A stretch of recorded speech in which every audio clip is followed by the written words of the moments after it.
सगळ्याच पक्षांना प्रतीक्षा आहे ती स्थानिक स्वराज्य संस्थांच्या निवडणुकांची। मात्र या निवडणुकांचं भिजत घोंगडं अजूनही पडलेलं आहे, कारण हे प्रकरण सुप्रीम कोर्टामध्ये प्रलंबित आहे। आज या प्रकरणी सुप्रीम कोर्टामध्ये सुनावणी होणं अपेक्षित होतं। आज दुपारी 1च्या सुमारास ही सुनावणी होईल असं सांगितलं जात होतं, मात्र तसं आजही घडलं नाही आणि ही सुनावणी पुन्हा एकदा लांबणीवर पडण्याची चिन्ह आहे। आज कोर्टामध्ये काय घडलेलं आहे तर याचिकाकर्ते आणि सरकार दोन्हीच्या बाजूनं दोन्ही वकिलांनी कोर्टाला विनंती केली की आज ही सुनावणी पार पडत नाहीये तर 4 मार्चला पुढची तारीख देण्यात यावी। त्यामुळे आता पुढची सुनावणी ही 4 मार्चला होण्याची शक्यता आहे। त्यामुळे गेले 4 वर्ष या सगळ्या प्रकरणी तारीख पे तारीखच मिळते आणि त्यामुळे कुठलाही निर्णय येत नाहीये। त्यामुळे या सगळ्या निवडणुका रखडलेल्या आहेत। किती निवडणुका रखडल्या तर 29 महापालिकेच्या निवडणुका, 257 नगरपालिकेच्या निवडणुका, 26 जिल्हा परिषद आणि 289 पंचायत समित्यांच्या निवडणुका राज्यामध्ये प्रलंबित आहे। त्यामुळे सगळ्यांनाच खूप प्रतीक्षा आहे। मात्र आता जर या निवडणुका होऊ शकल्या नाहीत, या निवडणुका पावसाळ्या आधी जर झाल्या नाहीत, म्हणजे सुप्रीम कोर्टामध्ये काही निर्णयच आला नाही आणि या निवडणुका होऊ शकल्या नाही, तर या निवडणुका थेट गणपती दिवाळी नंतरच होण्याची शक्यता आहे। आणि तसं जर झालं तर राज्यामध्ये काय होईल, कुणाच्या फायद्याचं ते असेल आणि कुणाच्या तोट्याचं असेल, याच अनुषंगानं आपल्याला या लाईव्ह मध्ये चर्चा करायची आहे। थेट आपण अभिजित सरांकडे जाऊयात। अभिजित सर, आता या निवडणुका होण्याची शक्यता ही खूप कमी आहे, कारण जरी मार्च महिन्यामध्ये हा निकाल लागला तरी पुन्हा एकदा सगळे मतदारसंघांचं पुनर्बांधणी करणं किंवा इतर अनेक गोष्टी आहेत आणि त्यामुळे या निवडणुका पुढे ढकलल्या जातील। अशा परिस्थितीमध्ये कुणाच्या फायद्याचं ते असेल?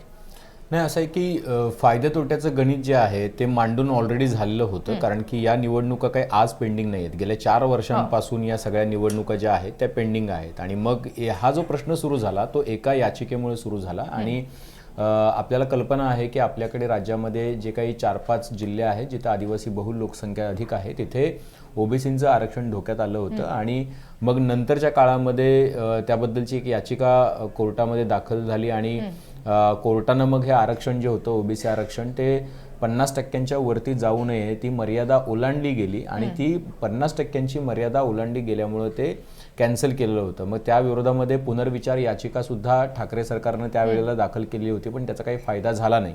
त्यानंतर सुप्रीम कोर्टामध्ये या सगळ्या प्रकरणाची सुनावणी चालू होती आणि जेव्हा सुनावणी सुरू झाली त्यावेळेला इम्पिरिकल डेटा आपल्याला कल्पना आहे की त्या सगळ्या माध्यमातून ओबीसी आरक्षण हे कसं वैध आहे हे दाखवण्याचा प्रयत्न झाला आणि 27% ओबीसी आरक्षण जे रद्द झालेलं होतं आणि त्या सकट मला असं वाटतं की एखादा राजकीय पक्ष निवडणुकांची घोषणा केली असती तर ती राजकीय आत्महत्या ठरली असती। त्यामुळे कुठल्याही राजकीय पक्षानं तसं धाडस केलं नाही आणि मग आता त्याशिवाय सुद्धा बऱ्याचशा गोष्टी ज्या आहेत त्या डिपेंड आहेत आणि त्याच्यामध्ये मग प्रभाग रचना आहे, कितीचा प्रभाग असावा, प्रभागाची संख्या किती असावी, त्यासोबतच त्याला अंतिम मान्यता देण्याचं काम अजून बाकी आहे।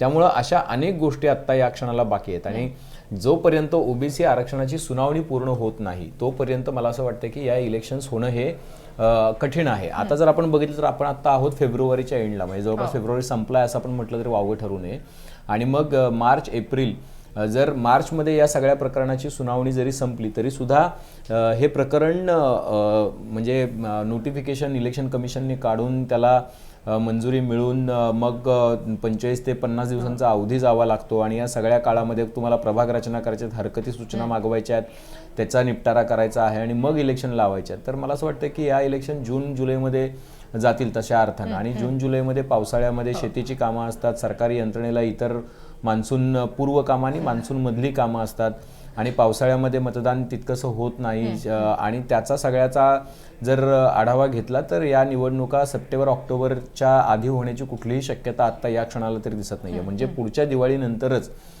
या इलेक्शन्स होतील हे स्पष्टपणे झालेलं आहे। आता मुद्दा असा आहे की याचा फायदा कोणाला आणि तोटा कोणाला? तर बघा 2021 साली ज्यावेळेला या निवडणुका लावण्याची वेळ होती ठाकरे सरकार आल्यानंतर त्यावेळेला त्यांनी त्या लावल्या नाहीत। त्याचं कारण असं होतं की त्यांना कॉन्फिडन्स नव्हता आणि मग आता ज्या पद्धतीनं या निवडणुका लावल्या तर त्याचं काय होईल याबद्दल साशंकता होती मनात आणि त्या निवडणुका लागल्या नाहीत। मधल्या काळामध्ये मग कोविड आला, त्या कोविडच्या 2 वर्षामध्ये कुठल्याही निवडणुका देशभरामध्ये झाल्या नाहीत। मग कोविड नंतर थेट बिहारची इलेक्शन झाली, पण त्यावेळेला त्या इलेक्शन झाले नाहीत आणि कोविड संपता 2022 मध्ये महाराष्ट्रातलं सरकार पडलं आणि त्यानंतर हे ओबीसी आरक्षणाचं घोंगडं चालू झालं, भिजत घोंगडं आणि त्यामुळे मला असं वाटतं की या सगळ्यामुळं या इलेक्शन्स लागू नयेत अशीच इच्छा होती. ज्या वेळेला या सगळ्या प्रकरणाचा निकाल जो आहे तो लांबणीवर जातोय, सुनावणी लांबणीवर जाते आणि ती लांबणीवर 2021 पासून जाते.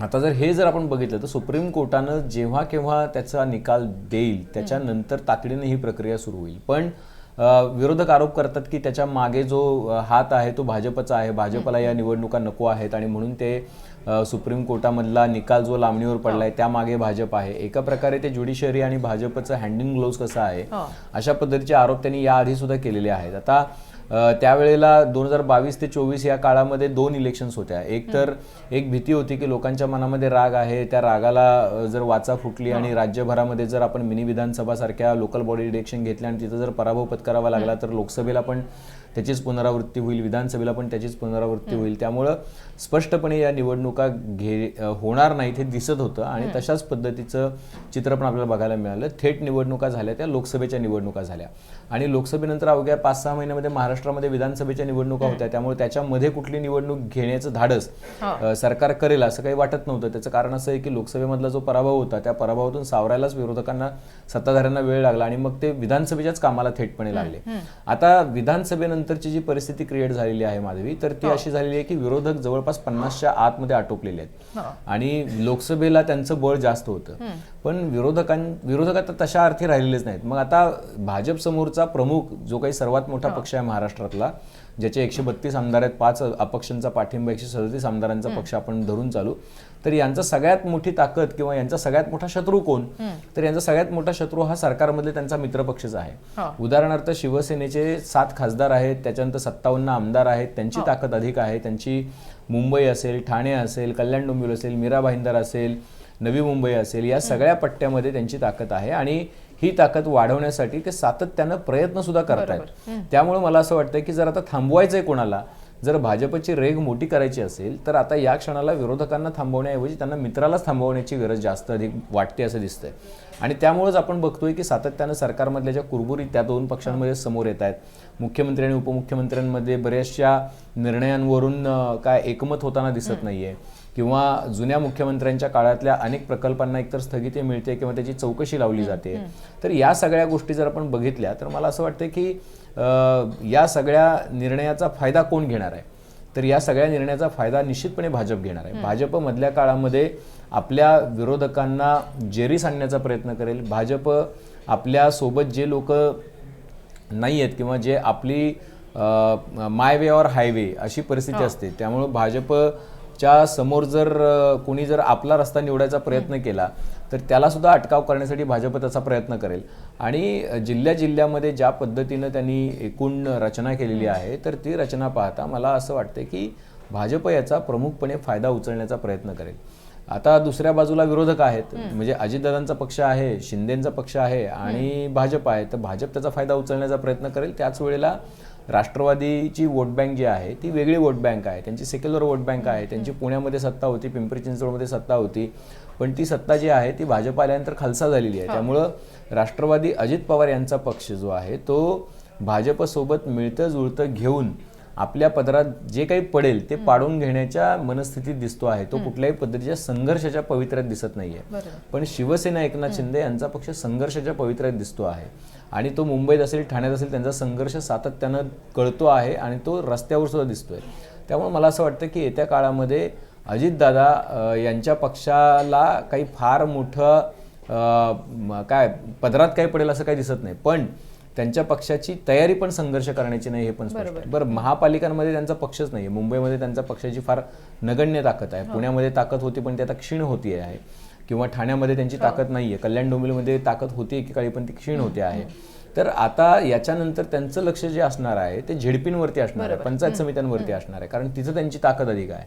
त्यामुळं एक्सचेंज ऑफ पॉवर जे असतं की तुम्ही महापालिकांमध्ये आम्हाला साथ द्या, आम्ही तुम्हाला झेडपीमध्ये साथ देऊ, आणि मग तुम्हाला पुणे महापालिका जर भाजप बघणार असेल तर पुणे झेडपीचा अध्यक्ष राष्ट्रवादीचा होऊ शकतो का, किंवा साताऱ्यातल्या झेडपीचं काय होऊ शकतं. पश्चिम महाराष्ट्रामध्ये जिथं जिथं ताकद आहे राष्ट्रवादी तिथं तिथं त्यांना झुकतं माप दिलं जाईल आणि मग असा पॉवर बॅलन्स जो आहे पॉवरचा तो केला जाईल. पण एकनाथ शिंदे यांच्यासोबत असंच होईल का, तर मला त्याबद्दल शंका वाटते. कारण आता ज्या वेळेला मुंबईसारखा महापालिका आहे आणि त्या महापालिकांमध्ये 3 प्रमुख दावेदार आहेत. एक तर आहे भाजप, दुसरे आहे ठाकरेंची शिवसेना आणि तिसरं आता शिवसेना एकनाथ शिंदे आलेले आहे. त्यामुळे 2 शिवसेनेमध्ये पडलेल्या मतांमध्ये जी फूट पडलेली आहे त्याचा फायदा निश्चितपणे भाजप घेण्याचा प्रयत्न करेल. पण त्यावेळेला भाजप निश्चितपणे एकनाथ शिंदेंनाच घेऊन सत्ता स्थापन करेल का, असं आत्ता आपण दाव्याने म्हणू शकतो का? तर मला असं वाटतं की आत्ता आपण ते दाव्याने नाही म्हणू शकत. कारण असं आहे की ज्या पद्धतीनं एकनाथ शिंदे यांचा राईज होतो आहे किंवा ते ज्या पद्धतीनं उंच झेपावण्याचा प्रयत्न करतायत, त्यांच्या महत्वाकांक्षा आहे, त्यामुळे त्यांना अटकाव करण्याचा प्रयत्न निश्चितपणे इथं होईल. दुसरी महत्वाची बाब अशी आहे इथे की मी आता हे फार जरा स्फोटक किंवा फार असं विचित्र कॉम्बिनेशन वाटेल किंवा लॉजिक वाटेल.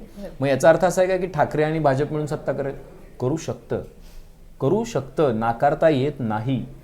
महाराष्ट्राच्या राजकारणामध्ये गेल्या 5 वर्षामध्ये ज्या काही पद्धतीच्या घडामोडी घडलेल्या आहेत त्या बघता एका प्रकारे जागा दाखवण्यासाठी शिंदेना आम्ही काहीही करू शकतो.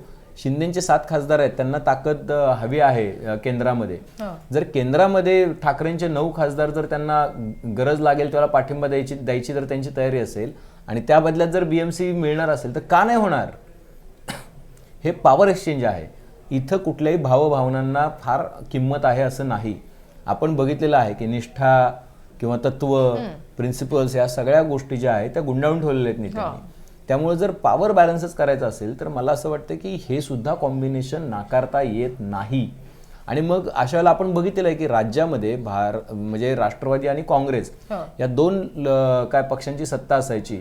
म्हणजे 2004 नंतर 9 नंतर 9 ते 14 किंवा 4 ते 9 आणि 99 ते 4. पण तुला आठवत असेल माधवी की लोकल बॉडी इलेक्शन्समध्ये अनेक ठिकाणी काँग्रेस आणि भाजपचं युती झालेली बघायला. चंद्रपूर जिल्हा परिषद महापालिकेमध्ये होती अशी युती, अमरावतीमध्ये होती अशा पद्धतीची युती. बऱ्याच ठिकाणी महाराष्ट्रामध्ये भाजप राष्ट्रवादी आणि काँग्रेस आणि भाजप अशा पद्धतीची गणित आपल्याला बघायला मिळालेली आहे. भाजप राष्ट्रवादीची युती तर ही फार सर्रास होती लोकल बॉडी इलेक्शन्समध्ये. त्यामुळं जर उद्या काय राष्ट्रवादी तर इथं नाहीच आहे पण शिंदेंना दूर ठेवण्यासाठी आणि in exchange of support in centre जर ठाकरेंनी पाठिंबा दिला आणि म्युनिसिपल कॉर्पोरेशनमध्ये जर त्यांनी सत्तेचा मोठा वाटा जर उचलला तर त्याच्यामध्ये आश्चर्य वाटण्याचं काहीच कारण नाहीये. कारण आता असं आहे की एका प्रकारे हे 3 पक्ष वेगळे झालेले आहेत. शिंदेचा पक्ष वेगळा झालाय, त्यांना चिन्ह आणि पक्षाचं काय नाव मिळालेलं आहे आणि या सगळ्या गोष्टी घडलेल्या आहेत. तर मग आता हाच पार्ट आहे की ज्या वेळेला पॉवर इक्वेशन्स बदलत जात आहेत, भाजप अधिक ताकदवान होतो आहे आणि ताकदवान भाजप ज्या वेळेला होतो तो त्या वेळेला तो आपला मित्र त्याला ताकदवान होऊ देत नाही, त्याची ताकद क्षीण करण्याचा प्रयत्न करतो. अशा वेळेला मला असं वाटतंय की एकनाथ शिंदेसाठीच मला असं वाटतं येता काळ जो आहे तो अधिक कठीण आहे. आणि जर या इलेक्शन्स येत्या वर्षभरामध्ये होणार असतील तर एकनाथ शिंदेंना अजून आपली ताकद स्ट्रेच करावी लागेल. आपल्याला त्यांना अजून ग्राउंड वर्क करावं लागेल, अजून लेग वर्क करावं लागेल, अजून लोकांमध्ये जावं लागेल आणि त्यांना तिथं मला असं वाटतं की काटशळ देण्यासाठी भाजप सुद्धा प्रयत्न करेल. आणि म्हणून आपण बघतोय की ठाकरेंच्या शिवसेनेतून अधिकाधिक इन्कमिंग करून घेण्याचा प्रयत्न शिंदे करतायत. तो त्याच भीतीमुळे करतायत की जर आपण ग्राउंडवरती जर खूप फिक्स असू, आपण ग्राउंडवरती जर ताकदवान राहिलो तरच भाजप आपल्याला किंमत देईल. आपल्याकडे अंक असतील, आकडे असतील, नगरसेवक असतील, आमदार असतील, खासदार असतील तरच आपल्याला किंमत मिळेल याची त्यांना पूर्ण जाणीव आहे. दुसरी महत्वाची गोष्ट की जो ग्राउंडवरचा नेता आहे त्याला संपवणं फार कठीण असतं. ठाकरे हे ग्राउंडवर फिरणारे नेते नव्हते किंवा त्यांना शेवटच्या काळामध्ये ज्या पद्धतीने आमदार निघून गेले तर ते आमदार त्यांनी लिटरली असे सोडून दिले. दुसरं म्हणजे बाळासाहेब ठाकरे असं जर त्यांनी असे सोडून दिले असते का मला शंका आहे. तर मला असं वाटतं की अशा पद्धतीनं जर गोष्टी घडायला लागल्या तर ठाकरेंसाठी जितका कठीण काळ आहे तितकाच मला असं वाटतंय की ताकद असूनही शिंदेसाठी कठीण काळ आहे.